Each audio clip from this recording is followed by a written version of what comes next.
सबसे सफल लड़का वही माना जाता है जो आईएएस बन गया। बिजनेस शुरू करते करते एकाएक मुझे लगा कि मुझे पढ़ना चाहिए। मैंने कल से स्टार्ट किया, आपको विश्वास के टॉपर प्रखंड टॉपर सबको मिलवाने का हम काम कर रहे हैं। कभी भी मेरा मोबाइल बंद नहीं रहता है, कभी भी मेरा फ्लाइट मोड में नहीं रहता है। जब आप फोन कीजिएगा 94-318-22-233 पर तो मैं एक कॉल पे उठाता हूँ। आपसे मिलवाते हैं पूरे प्रखंड में जो सेकंड टॉपर है। जनप्रतिनिधि हैं, हम तमाम जनप्रतिनिधियों से आप लोग को जितना सहयोग बनेगा करवाने का कोशिश करूँगा। न्यूज़ शॉट में आपका स्वागत है। मैं श्रवण यादव। नमस्ते, प्रणाम। हम श्रवण यादव अपने यूट्यूब चैनल न्यूज़ शॉट में आपका स्वागत करते हैं।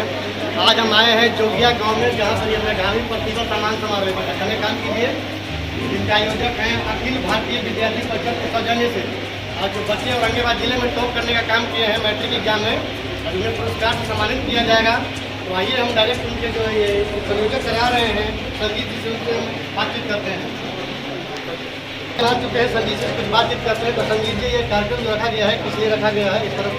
जी, अखिल भारतीय विद्यार्थी परिषद छात्र का बहुत बड़ा संगठन है। तो आज इसी क्रम में हम लोग पूरे जैसे बिहार में जो औरंगाबाद जिले का जो टॉप किया है, तो जिले के टॉपर को हर एक न्यूज वाले मीडिया वाले दिखाते हैं, और यहाँ तक कि जो प्रखंड में टॉप किए होते हैं उन लोग को कोई नहीं देखता। तो उसी के लिए हम लोग आज मेधावी छात्र प्रतिभा सम्मान समारोह रखे हुए हैं। और हम लोग बारुण में विभिन्न हाई स्कूलों से और जितने भी कॉलेज हैं उनसे संपर्क करके मैट्रिक में जो नंबर हाईएस्ट लाए थे, तो उनका हम लोग आज लिस्ट तैयार करके बारुण में प्रखंड टॉप 10 को सम्मानित करेंगे। इसके अलावा जितने भी 400 कोचिंग से आपके कोचिंग के बच्चे आए या पूरे जिला से सब ये बच्चे आए हैं? नहीं जी, इसमें पूरे बारुण प्रखंड के विभिन्न क्षेत्रों से बच्चे आए हुए हैं। सर इसमें हर सभी कोचिंग से आप जहाँ के बच्चे हाई स्कूल काम अच्छा जो मार्क्स है सबका बटोरे काम किए हैं। हाँ, तो सबसे ज़्यादा मार्क्स लाया है स्कूल टॉप जो किया हुआ है। और यहाँ पे हम लोग टॉप 10 को यहाँ पे चयनित किए हुए हैं। और बाकी जो 80% से जो ज़्यादा नंबर लाए हुए हैं उन लोग को हम लोग सम्मानित करेंगे। चलिए सर, इसमें सर आपका और कोई सहयोगी भी है सर या आपको नहीं, हम लोग के साथ जो कोचिंग जो चलाते हैं यहाँ पे लिखा हुआ प्रायोजक मैथमेटिक्स क्लासेज जो जोगिया में चलता है उसमें टीचर भी हैं। एक से हमने पूरे ये मेधावी जो बोर्ड लगा हुआ अच्छे से कैमरे में लेना काम कीजिए। और इसके बाद जो पवन ट्यूशन सेंटर जो पकड़ाही का है वो है। और इसके बाद सुमन ट्यूटोरियल सेंटर जो सीरीज में चलाते हैं। और बारुण से भी बहुत लोग आए हैं, ज्ञानगंगा कोचिंग का आए हुए हैं, और सरस्वती टीचिंग सेंटर का आए हुए हैं, और सुंदरगंज हाई स्कूल से यहाँ पर छात्र आए हुए हैं। और एक यूनिवर्सिटी है ICFAI, वहाँ से भी यहाँ पे लोग आए हुए हैं जो आगे के पढ़ाई के लिए बच्चों को मोटिवेट करेंगे। बताइए। ये आपकी पहली सीढ़ी है, मैट्रिक पास किए हैं, ये आपकी पहली कदम है जब आप एजुकेशन लाइन में पैर रखते हैं। यहाँ से आपका जो है ना आगे का लाइफ शुरू होता है। आगे इंटर कीजिएगा, ग्रेजुएशन कीजिएगा, इसके बाद जॉब के लिए तैयारी कीजिएगा। मैं एक बात अपने लाइफ का एक्सपीरियंस में बताना चाहती हूँ कि लाइफ में अगर कुछ करना है तो अभी से ही सोचना है, बाद में नहीं, अभी से ही सोचना है। अगर आप अभी से सोच लीजिएगा तो बीच में हो सकता है कि कुछ परेशानी हो, चाहे इकोनॉमिकल परेशानी हो या कुछ भी हो, पारिवारिक परेशानी हो, इतना भी परेशानी हो, अगर लक्ष्य को अगर ठान लीजिएगा तो वो प्राप्त कर लीजिएगा, चाहे परेशानी कुछ भी हो। जैसे गांव घर में लोग कहते हैं ना कि सफलता जब उसको कदम चुनती है जो बहुत मेहनत करते हैं। सही बात है, ये मैंने भी देखा है कि मैंने कुछ सोचा नहीं था। मैं दूसरा उदाहरण में देती हूँ, मैं खुद का उदाहरण देती हूँ। मैंने कुछ सोचा नहीं था कि मैं भी बेसिक क्रैक कर पाऊँ, कुछ भी नहीं है। मेरे बीच में मेरी पढ़ाई 13 साल ब्रेक हो गई। 13 साल कुछ भी नहीं पढ़ी, मुझे कुछ भी नहीं आता था, कुछ भी नहीं आता था। फिर भी मैंने सोचा, तो शुरू से ही था कि मुझे कुछ करना है। बीच में एक मुझे पढ़ने का मौका मिला, बस थोड़ा सा एक लगा कुछ करना चाहिए। बस शुरू में तो मैं बिजनेसमैन हूँ, बिजनेस करने के हस्बैंड के साथ मैंने बिजनेस शुरू किया। फिर बिजनेस शुरू करते करते एकाएक मुझे लगा कि मुझे पढ़ना चाहिए। मैंने कल से स्टार्ट किया, आपको विश्वास नहीं हुआ। आपको लगता होगा कि मैंने कहा मेरा कोई एजुकेशनल बैकग्राउंड है, मेरा कोई एजुकेशनल बैकग्राउंड नहीं था। मैंने कोई अच्छे कॉलेज में नहीं पढ़ी, कोई भी कहीं भी मैंने पढ़ाई नहीं की। तो मुझे ज़रूरत पड़ा, मेरे हस्बैंड ने पढ़ाया। मैं इस पढ़ाई के दौरान आप लोग कुछ सुनिएगा ध्यान दें। मैं ये कहना चाहती हूँ कि मैंने सिर्फ लक्ष्य एक ही रखा था कि मुझे कुछ करना है।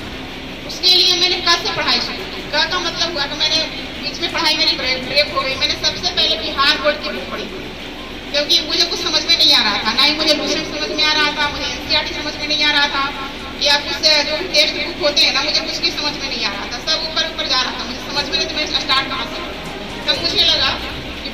यही है ना, हार्ड बोर्ड की जो है बेसिक बुक जो आप लोग पढ़ते हैं 10th की पढ़ाई, तो मैंने 6 से लेकर 10 तक बुक मंगाया बिहार बोर्ड का, क्योंकि सबसे हल्का इसी का बोर्ड है बिहार बोर्ड का। फिर मैंने पढ़ा इसको 2 महीने, खूब पढ़ा मैंने, अपने खुद से नोट्स बनाए, तो भी मुझे टाइम मिलता था घर के काम करने के बाद। मैंने इसको बिहार बोर्ड के, इसके बाद मैंने NCERT, पहले बिहार बोर्ड, इसके बाद NCERT मैंने खुद से सेल्फ स्टडी किया। फिर इसके बाद रिसेंट कुछ समझ में आने लगा मुझे, इसके बाद टेक्स्ट बुक, मैंने अच्छे बुक पढ़ने शुरू किए। ये सफर तय हुआ हमारा। और फिर इसके बाद BPSC 1 बार नहीं 2 बार में मैं लगातार इंटरव्यू दी हूँ, और ये लगातार मैंने 2 बार क्रैक किया। ये उदाहरण मैं इसलिए दे रही हूँ कि मेहनत किसी चीज़ का मोहताज नहीं होता, किसी चीज़ का मेहनत। आप बाद में अभी मेहनत नहीं कीजिएगा, दोस्तों के साथ घूमिएगा इधर उधर, इस समय बर्बाद कीजिएगा। आगे कुछ करना है तो अभी से सोचिए कि क्या करना है मुझे। आप पढ़िएगा तभी तो गार्जियन सपोर्ट करेगा, लेकिन सिर्फ पैसे ही देंगे ना, आपके मेहनत तो नहीं करेंगे, सिर्फ हेल्प करेंगे। बच्चा पढ़ो, आप पढ़िएगा तो गार्जियन क्या, सभी कोई हेल्प करेगा। हमारे ऑफिस में जितने भी मुखिया लोग मुझसे मिलने आते हैं ना, मैं उनसे एक ही बात कहती हूँ कि आपके क्षेत्र में जो भी स्टूडेंट पढ़ने में अच्छे हैं ना, उनको थोड़ा सपोर्ट कीजिए। इस बार 12वीं में सुने में सब नए मुखिया बने, यंग टाइप के आके हमसे मिलने, मैं उनसे एक ही बात कहती हूँ कि आपके क्षेत्र में जो भी हैं पढ़ने लिखने वाले, हो सकता है उनके पास पैसे ना हो, अगर पढ़ने में अच्छे हैं तो आपको लगता है कि थोड़ा आपके सपोर्ट से वो आगे बढ़ पाएंगे, तो आपको थोड़ा सपोर्ट कीजिएगा। पता नहीं मुझे तो हाँ में हाँ मिला के चले जाते हैं, पता नहीं आप लोग के बीच क्या करते हैं, लेकिन थोड़ा सा मैं उनको कहती हूँ थोड़ा सा आप लोग हेल्प कीजिए। तो आप लोग मैं यही कहना चाहती हूँ कि पैसे एक लोग बाद में आप लोग कहिएगा कि अरे यार बहुत खुश चल रहा है, खुश नहीं, मेरे मम्मी पापा खुश नहीं दिए तो पास में, ये सिर्फ वाहियात बात है कि बिना खुश का नौकरी नहीं होता है। मैंने दरोगा निकाला बिना खुश का, मैंने खुश के लिए सिर्फ मेहनत के बदौलत BPSC क्रैक किया मैंने, कहीं कुछ भी नहीं था, मुझसे किसी ने डिमांड नहीं किया पैसे का, मैंने मेहनत से निकाला है। तो मैं ये कहती बात बहाना मतलब बनाना, जब निकालना ही है, जॉब करना ही है, तो अभी से मेहनत क्यों नहीं, बाहर से नहीं क्वेश्चन पूछता है। आप लोग अभी तो मैट्रिक पास किए है ना, मैं आपके दिमाग में डालना चाहती हूँ, बाहर से कहीं से कोई क्वेश्चन नहीं आता है। जो आपका बेस है 10th तक बढ़िया से पढ़िए तो सही, लेकिन जो इंटर पढ़िए अच्छा से, वो उससे बाहर क्वेश्चन आता ही नहीं है। अगर आपको विश्वास, मेरी बात का विश्वास नहीं होगा तो कभी BPSC का क्वेश्चन या प्रीवियस क्वेश्चन भाई बहन होंगे तो उससे मिला कर देख लीजिए, कहीं भी बाहर से क्वेश्चन नहीं आता है। आप 10th तक अच्छा से पढ़िए, इंटर पढ़िए, फिर ग्रेजुएशन अच्छा से पढ़िए, कहीं आपको दिल्ली जाने की जरूरत नहीं है। कोई कहता है ना कि बिना दिल्ली गए नहीं होता है, या कहीं कोई बाहर गए नहीं होता है, ये सिर्फ बकवास है। मैं कहती हूँ कि आप अगर सिर्फ गाइडलाइन अच्छे से मिले ना तो आप लोग निकाल सकते हैं, और ये बहाना ये सिर्फ वो उन लोगों के लिए जो मेहनत नहीं करते हैं। मेरी बात पर विश्वास नहीं हो तो जाइएगा घर पर और BPSC का क्वेश्चन निकाल के देखिएगा, वो स्टूडेंट पढ़ा होगा अच्छे से 10th तक, उसमें कम से कम 40% क्वेश्चन तो मिल ही जाएगा, क्योंकि मैंने भी तो उसी दौर से गुजरी, इसलिए मैं बता रही हूँ। इसलिए मैं सारी चीज़ों को एक ही बात कहना चाहती हूँ कि आप 10th तक पढ़े, अगर लापरवाही किए भी होंगे तो आप एक बार 10th तक रिविजन करके फिर 10th इंटर बहुत अच्छे से पढ़िए, लापरवाही मत कीजिए। अगर आगे कुछ करना है तो टीचर को भरोसा नहीं, खुद सेल्फ स्टडी कीजिए, ऑनलाइन का जमाना है, क्लास पकड़िए, इंटर अच्छे से पढ़िए, ग्रेजुएशन अच्छे से पढ़िए, कहीं दिल्ली जाने की जरूरत नहीं, आप खुद से मेहनत की बदौलत निकाल सकते हैं। बाद में फिर ऐसी बहाना ये कि घूस देकर नौकरी लिया, घूस लेकर एक किया, घूस देकर वो किया, ऐसा कुछ नहीं होता। देते होंगे ये तो मैंने तो नहीं देखा घूस देते हुए। हमारे सर्कल में जितने पास किए हैं सभी लोग BPSC क्रैक कर रहे हैं, कोई पहले किए, कोई बाद में किए, तो लगे हुए हैं। तो मैं ये कहती हूँ मेहनत कीजिएगा ना तो सफलता सही में करना चाहिए। Thank you. तो चलिए हम आगे अब बच्चों से मिलवाते हैं जो पूरे प्रखंड में, जिला में अपने माता पिता, अपने समाज, अपने टीचर का नाम रोशन करने का काम किए हैं। और अभी तक जहाँ तक उम्मीद है कि पूरे जिले के ही टॉपर यहाँ पर आए हैं। इसके आगे तो कोई जानकारी नहीं है, अगर मुझसे कुछ अगर भूल होगी अब हम इन्हें कमेंट के माध्यम से बताने का प्रयास करेंगे। ये प्रखंड या जिला लेवल पर टॉपर को यहाँ पर अभी इनाम दिया जाएगा, हम 1 by 1 करके आपसे मिलवाते हैं। चलिए आपको मिला रहे हैं जिला के टॉपर, क्या नाम आपका हुआ? अच्छा प्रखंड के टॉपर, प्रखंड टॉपर सबको मिलवाने का हम काम कर रहे हैं। क्या नाम हुआ आपका? कितना उनका कहाँ है? अच्छा, मूल रूप से कहाँ के निवासी हैं? कहाँ से? ये जो कहाँ जोगिया कहाँ से ना? तो ये 462 अंक पाकर तो ये काफ़ी अपने प्रखंड में नाम रोशन करने का काम किया है। इसके प्रति अभी इसे अपना क्रेडिट देना चाहेंगे। पहले तो इनके लिए क्लैपिंग कर लीजिए।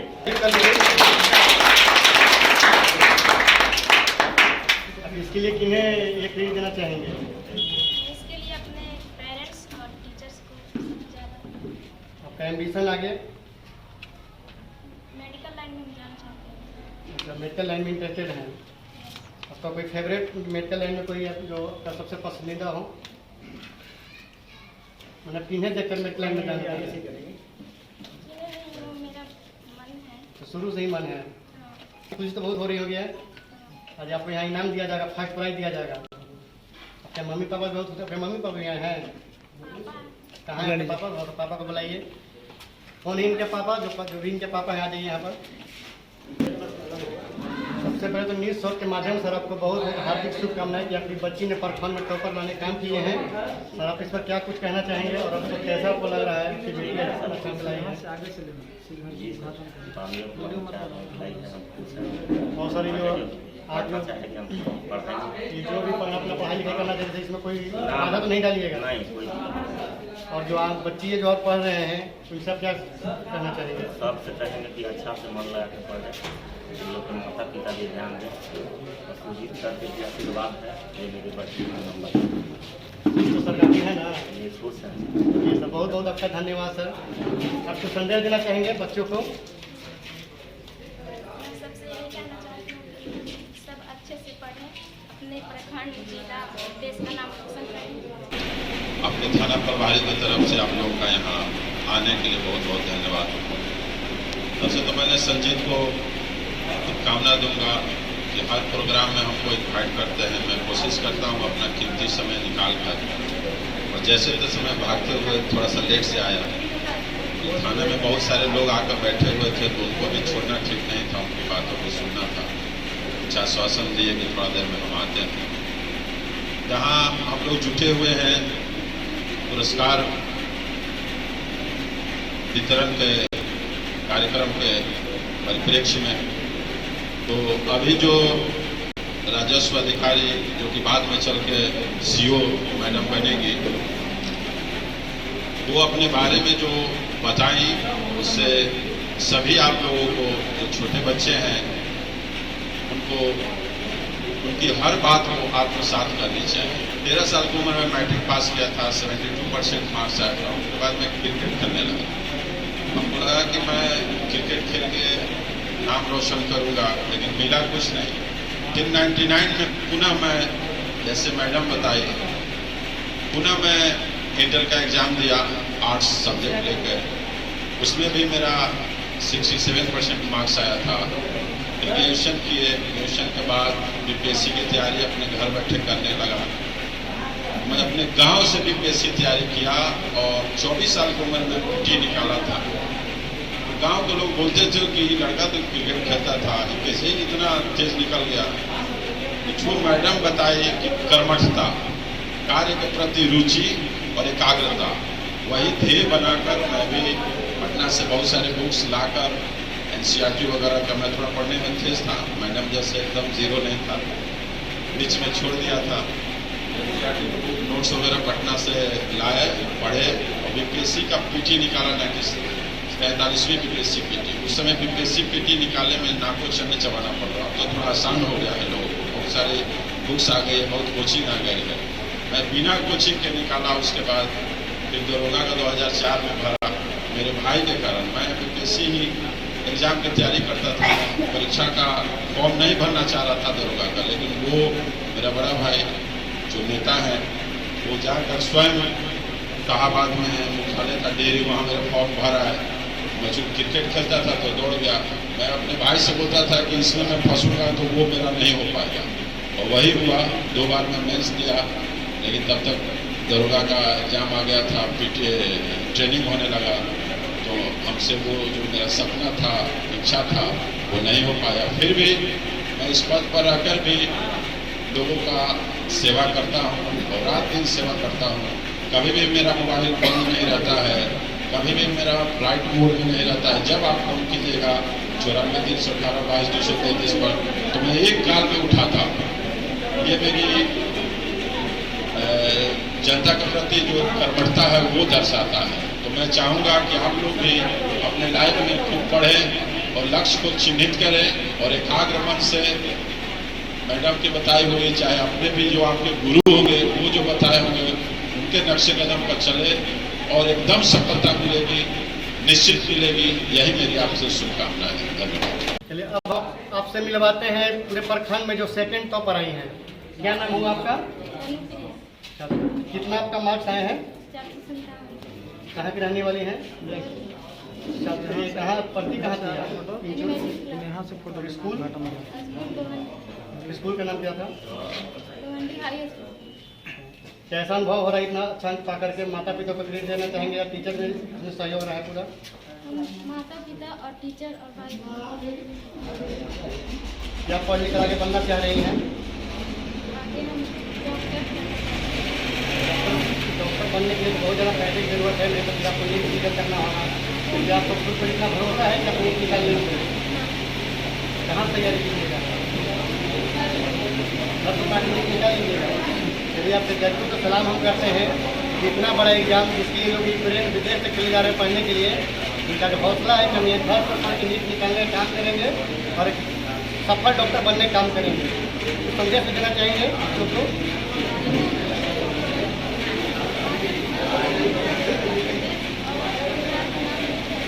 जीवन भी आपके हैं, पापा को बोलवाइए, कौन से पापा को मिलवाइए। ढेर सारे शुभकामनाएं आपकी बच्ची ने पूरे प्रखंड में सेकंड नंबर आने का काम किया। देखिए उनका इच्छा है कि डॉक्टर बने, बड़ा इनका किस तरह से मदद कीजिएगा अपने बच्ची का? सीधा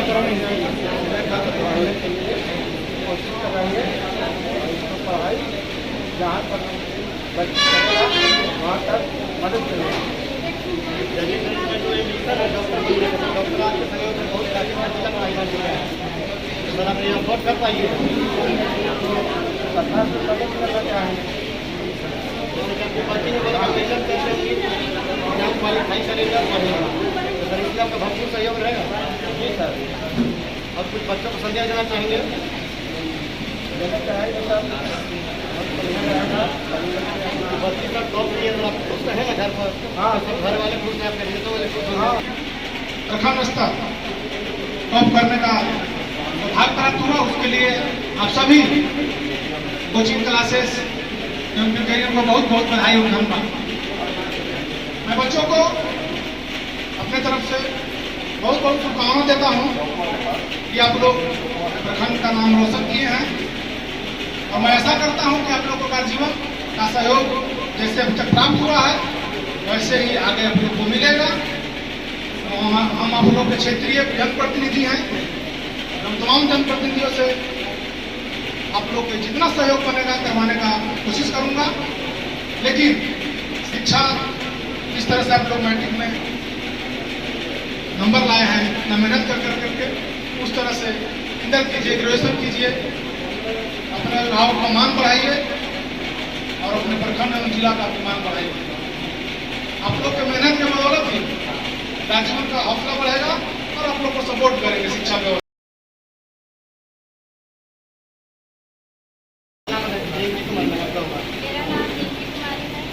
कितना पढ़ाई कर रहे थे? कोचिंग नाम स्कूल आप कहाँ से पढ़ते थे? स्कूल में पढ़ाई लिखाई होता है? से ज़्यादा पढ़ाई लिखाई की या ट्यूशन के माध्यम से ज़्यादा मदद हमारे जो ट्यूशन था वो चालू किए, जिसके कारण कोरोना काल में जब ये पूरे सारे स्कूल से बंद थे तब से पढ़ाई लिखाई कैसे हुई? सर उस समय हम लोग के सर एक माह ट्यूशन बंद किए और फिर इसके बाद खोल दिए और बोले कि आप लोग उसको देखेंगे।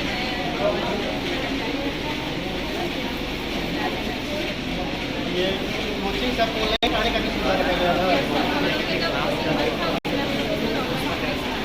ये ऑनलाइन और ऑफलाइन में क्या इसमें पढ़ाई में अंतर भी बता सकते हैं? बहुत सर, तो ऑफलाइन ने बताया मत बात है, ऑनलाइन तो कहने का तात्पर्य कभी इन फ्यूचर अभी ऑनलाइन कभी व्यवस्था भी करना भी ठीक नहीं रहे, जब तक और अच्छे से इसको सुधार नहीं किया जाता। मेरे पापा भी आए हैं, पापा से अपना मिलवाइए। आपका तो बहुत बहुत धन्यवाद है कि आपकी बच्ची के अपने प्रखंड में तीसरा टॉपर लाने का काम किया है। सर आज के समय में जो ये बेटा और बेटी के बीच फर्क जो देखते हैं, हम लोग बेटी को अच्छा पढ़ा नहीं पाते हैं। और इसी छोटा सा एरिया जो भारत इतना भी आगे नहीं बढ़ा है शिक्षा के क्षेत्र में, उस जगह से आकर आपकी बच्ची दूसरे नंबर पर लाई है। इस पर आप कुछ कहना चाहेंगे? खुद से पढ़ाई की है सर। अब ये बेटा या बेटी जो है आपके मुहिम चल रहा है, बेटी बचाओ बेटी पढ़ाओ, तो इस पर कुछ कहना चाहेंगे? बेटा बेटी में बिल्कुल आपकी सर बच्ची जितना आपका बेटा पढ़ना चाहेंगे, आपको बच्ची नहीं पढ़ना चाहेंगे, इसकी कोई संकोच नहीं कीजिएगा। तो आपके ऑन कैमरा बोल रहे हैं? जी सर। चलिए ठीक है सर। यही आज के जो गार्जियन है देख रहे जो आज हमारे जो औरंगाबाद जिला में शिक्षा को लेकर जो गार्जियन आज के डेट में एक्टिव दिख रहे हैं। हम जहाँ भी आज न्यूज़ बनाने गए हैं, हर जगह के पेरेंट्स लोग एक्टिव दिख रहे हैं, अपने बच्चा और बच्ची में कोई फर्क नहीं दिखा रहे हैं। कोई सा संदेश आपका जो बच्चों को देना चाहेंगे और जो आने वाले बच्चे पढ़ रहे हैं? मेहनत करके पढ़ते रहें, अपना प्रतिभा आगे बढ़ाते रहें। और अब भविष्य में क्या बनना चाहेंगे? जगदेव चौक के पास सर मतलब ज़्यादातर बच्चियाँ ज़्यादा मेडिकल लाइन चूज कर रही है सर, कुछ करने का कुछ कारण?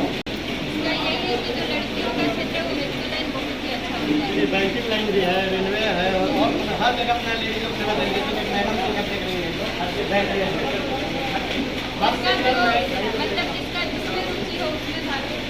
चलिए बोलिए। ये 2022 में जहाँ भी हम गए हैं बच्चियों को लगभग 90% मेडिकल ही सिलेक्ट करके रखेंगे। इसका कोई दूसरा रीजन तो नहीं ना है? हमारे देश में जो शिक्षा का चिकित्सा का व्यवस्था है बहुत कम है, पढ़ाई ज़्यादा अच्छे से चलाया नहीं जाता है। इसलिए मैं सोच रही हूँ कि मेडिकल लाइन में जाके प्रथम पड़ाव जो होता है वो हाई स्कूल का परीक्षा होता है। यहाँ से ही आपके जीवन में कंपटीशन का दौर, प्रतियोगिता का दौर शुरू होता है। जो अभी तो हम लोग आजकल के दौर में 5 साल के बच्चों को ही बोझ ला देते हैं, लेकिन एक समय हम लोग का जो हुआ करता था कि बहुत से ऐसे बच्चों को जानता हूँ जो आजकल के दौर में हम लोग के मानदंड में जो है सबसे सफल लड़का वही माना जाता है जो IAS बन गया। तो मैं ऐसे हम लोग के साथ के लड़के थे जो 6-7 तक पढ़ने में बहुत साधारण थे, लेकिन 7-8 क्लास से वो बहुत सीरियस हो जाते थे और अपनी सारी गतिविधि को बहुत से हद सीमित करते हुए केवल पढ़ाई में कंसंट्रेट करते थे।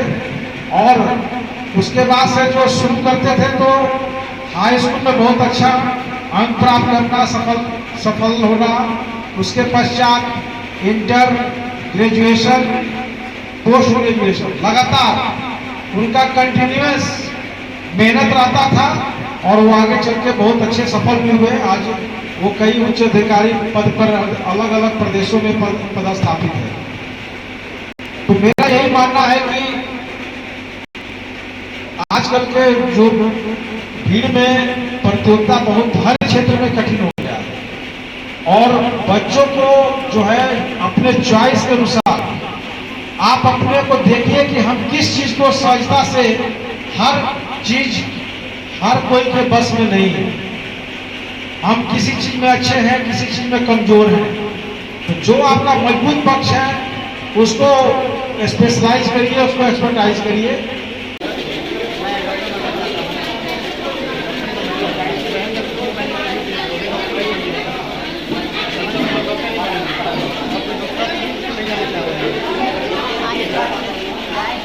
पापा के बुला ले, पापा के बुला ले, क्या पापा के लिए?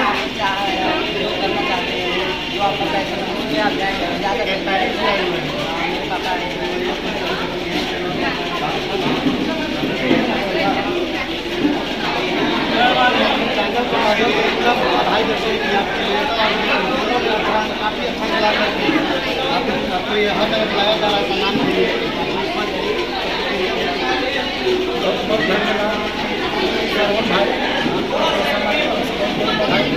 दूसरा मौका है कि जो हमारे बच्चे के लिए खड़ा हो जाए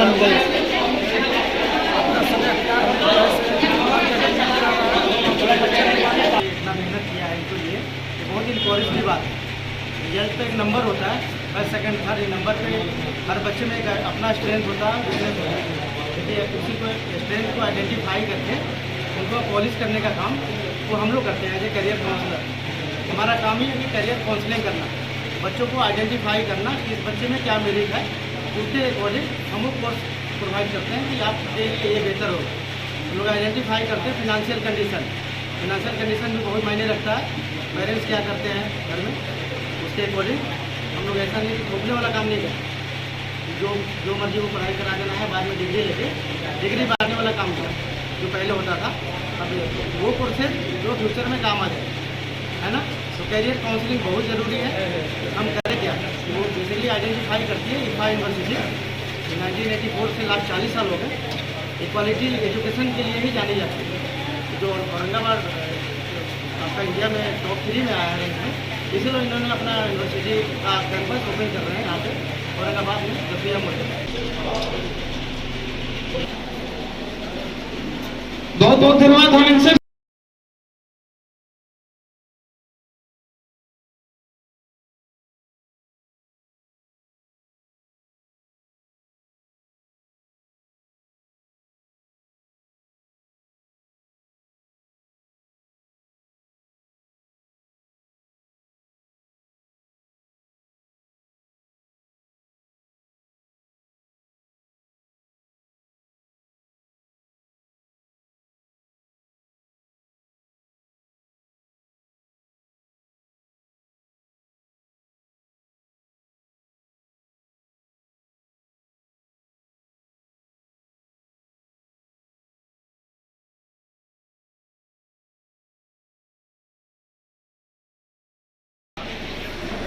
चलिए